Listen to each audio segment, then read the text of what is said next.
Bismillahirrahmanirrahim. Assalamualaikum warahmatullahi wabarakatuh. Saya Siti Syafaat Ahmi, guru mata pelajaran Proyek Ilmu Pengetahuan Alam dan Sosial di SMK Negeri 1 Majalengka, akan menyampaikan tentang pemecahan masalah konsentrasi belajar siswa di SMK Negeri 1 Majalengka tahun 2022.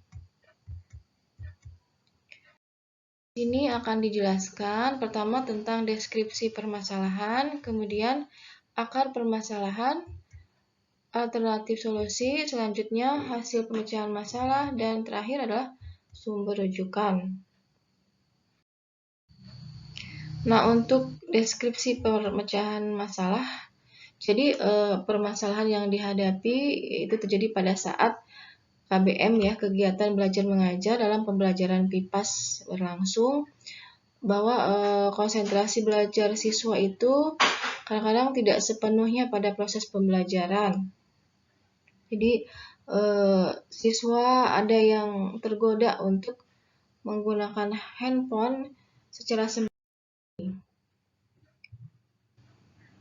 Nah, kemudian ini akar permasalahannya adalah ini terlihat gitu ya ketika hasil pengamatan di kelas, ketika guru sedang menjelaskan suatu materi atau suatu konsep, kemudian terlihat gitu ya pengamatan sikap yang dilakukan pada saat KBM bahwa beberapa siswa atau sebagian besar siswa kesulitan untuk berkonsentrasi gitu ya karena terpecah gitu ya konsentrasi mereka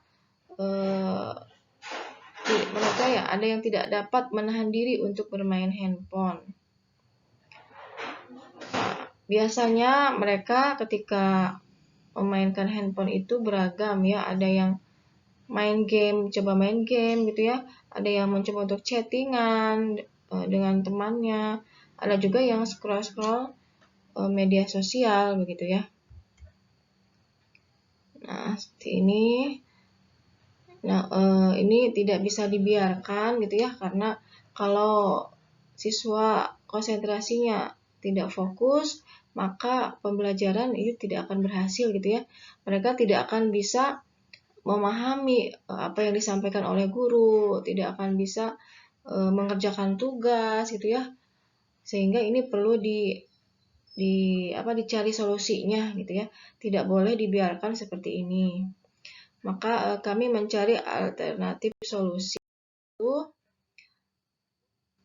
Yang pertama biasanya kami membuat kesepakatan kelas gitu ya di awal pembelajaran dengan cara meminta siswa untuk menyimpan HP-nya gitu ya pada saat pembelajaran gitu ya. Jadi tidak boleh menggunakan HP ketika guru sedang menjelaskan atau menerangkan ya.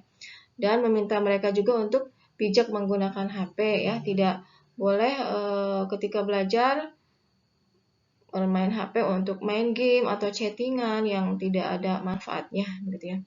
Kemudian alternatif yang kedua adalah membuat pembelajaran berbasis IT gitu ya, karena memang untuk zaman sekarang anak-anak siswa itu adalah generasi milenial gitu ya, yang sudah dikuasai oleh IT gitu ya, berbasis IT, sehingga pembelajaran pun perlu gitu ya, perlu berbasis IT dengan menggunakan media gitu ya, poster, infografis, digital atau kuis online gitu ya, sehingga mereka akan lebih senang terhadap pelajaran ya, karena sesuai dengan kebiasaan mereka gitu ya, bisa menggunakan HP-nya begitu. Nah, dari solusi-solusi tadi ya maka alhamdulillah ya hasil pemecahan masalahnya ini bisa meningkatkan kemampuan literasi digital para siswa gitu ya, sehingga mereka menggunakan HP tidak hanya untuk hal-hal yang sifatnya bermain-main saja, tapi bermain HP juga bisa digunakan untuk belajar gitu ya, untuk mencari ilmu, untuk menambah wawasan gitu ya, karena banyak sekali hal-hal yang bisa diketahui gitu ya dari HP ya. Kemudian tadi dengan membuat kesepakatan itu, maka itu akan bisa lebih meningkatkan konsentrasi belajar mereka, sehingga lebih fokus dan lebih bisa memahami apa yang disampaikan oleh guru. Ya. Itu sumber rujukannya adalah ini siswa kelas 10 TKL 3 SMK 1 Majalengka ya. Sekian, terima kasih. Assalamualaikum warahmatullahi wabarakatuh.